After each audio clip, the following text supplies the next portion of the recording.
Third fight of 2024 for Michael Pfeiffer, challenging in the blue gloves. Taylor Mafileo awaits opposite in the red. This amateur middleweight bout to headline our prelims is brought to you by Bet Openly, peer-to-peer sports betting, perfectly legal anywhere in the U.S. Bet Openly, an official sponsor of Fierce FC. These guys are all business right now. Oh, yeah. There's that kick. That's about what I expected from Michael. If I was him, I'd be trying to hit my jab and circle off. Pfeiffer immediately lands the takedown. Mafileo on his back. And Jason, we have seen so much control time against Pfeiffer through his first three fights. Now we see him doing the damage. Yeah, now that was a nice takedown, and this is what he needed to do against a guy like Mafileo who has those heavy hands. Look, and it's no secret, right? Like, your last name's Mafileo. You're going to be powerful, especially in that first round. You're going to be explosive. This is actually a very heads-up move on his part. Mafileo able to settle the push, stands back up and puts Pfeiffer up against the cage. I like the composure from Mafileo. He's doing a good job. He needs to use his head. There we go. He's starting to use his head now to pin him against the cage. A little higher underhook. There he goes. That's exactly what we want to see. So clearly he's been working on this against the cage. Michael's going to need to pummel back inside. A little unadvised throw there. Loses control. Pfeiffer utilizing his length thus far. A couple of teeps early here in round number one. He needs to be careful. Yep, he needs to be careful backing up against the cage like that against the guy who wants to throw. Taylor tags and Pfeiffer sends him back to the canvas. Pfeiffer now chasing the back once again. This is not a good position for Taylor at all. This is very bad, and it looks like if Michael's able to get his right hook inside, he's going to get flattened out. You definitely don't want to see that. These long guys, when they're on your back, are very, very hard to deal with. Mafileo controlling that outside arm. Michael Pfeiffer unbeaten at 185 pounds. His lone loss was actually a late replacement fight against Jason Ergel. Where Michael doesn't have that bottom hook in, Taylor needs to... there we go. Okay, he's going to fight it. Looks like he's going to fight it and try to step over. Little bit too late, though. These are just those little mistakes that you make as an amateur. This will get addressed in the gym, right? But these are some of the things that you see sometimes when not quite as experienced. We saw Mafileo drop that hand down, too, to try to fight the arm there. And as soon as he did that, Pfeiffer was on it. It was just a little bit too late. Little bit too late.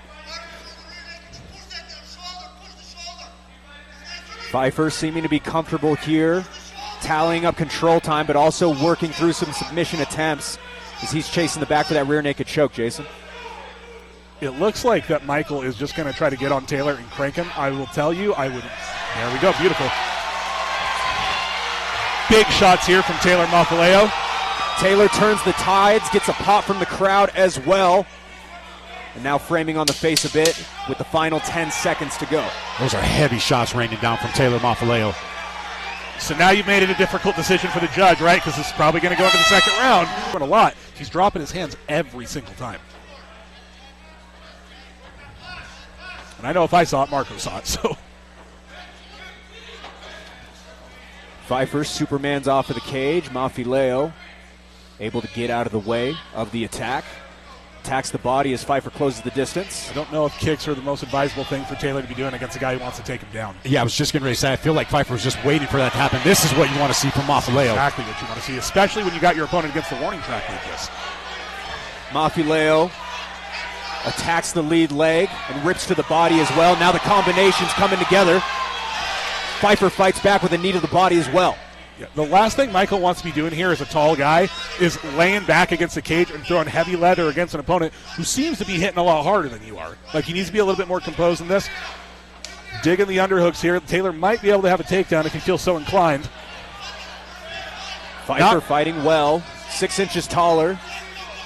Taylor needs to get a little bit lower under the butt. He's riding a little bit high with his hands. Michael's holding hard with his underhook. Taylor doing a really good job of keeping his head pressed up against Michael. You see where he has his head pressed up against him on the cage like that? Makes it extremely difficult to circle off. Probably going to see some knees here from Taylor, I would presume. Michael's doing a good job keeping his head off, though. There's one as Pfeiffer punches out of that one. Mafileo now on the back foot. That one got Taylor's attention. Yeah, he's breathing pretty heavy right now. And blinking his eyes, so that one definitely hurt him. It looks like he ate a pretty big knee about 30 seconds ago. Pfeiffer had that Muay Thai clinch and landed a big knee. Looks like a lot of this fight is going to take place on the clinch. And for you guys at home, what you're going to want to be seeing here and looking out for, underhook control and head placement, particularly of the guy who is towards the center of the cage. Dave Sellistedt separates. Yeah, I don't know that I agree with that. That was not a very good call in my opinion. They were active and breaking up that position. I don't know about that one. Mafileo swings for the fences. Unable to get past the guard of Pfeiffer, but that one does. Again, really disciplined with his head position. I'd love to see Taylor take his left leg, split Michael's legs, and try to get a hard overhook and drive him to the mat. I can't imagine having Taylor Mafileo on top of you as strong as he is a great feeling. Just under 30 seconds left here in round number 2. They seem to be content here, just kind of hanging on. Michael's certainly going to lose this round if he just hangs out here. Dave wants action tonight. Apparently. Dave is like, we want action tonight. Perhaps I'm the odd man out here. I'm more of a purist. I like to see positions kind of work themselves out, but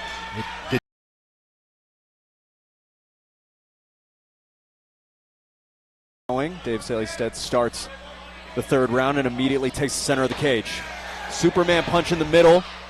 Is Mafileo successful as he retreats? Michael acknowledged that. Usually means he didn't feel good.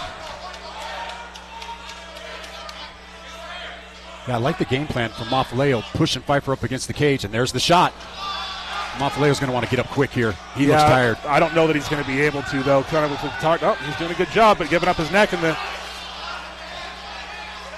Pfeiffer with a tight squeeze. Mafileo in a world of trouble. He's going short choke. That does look pretty tight, and Taylor is not moving his hips at all. He cannot just sit there and fight the choke. He's got to start moving his hips, get his back to the mat. He's fighting the hand there. Fighting the hands is great, but it doesn't get you out of the position, right? He's got to move, otherwise you're going to be stuck. There's the tap. Michael Pfeiffer seals the deal in this one early in round number 3.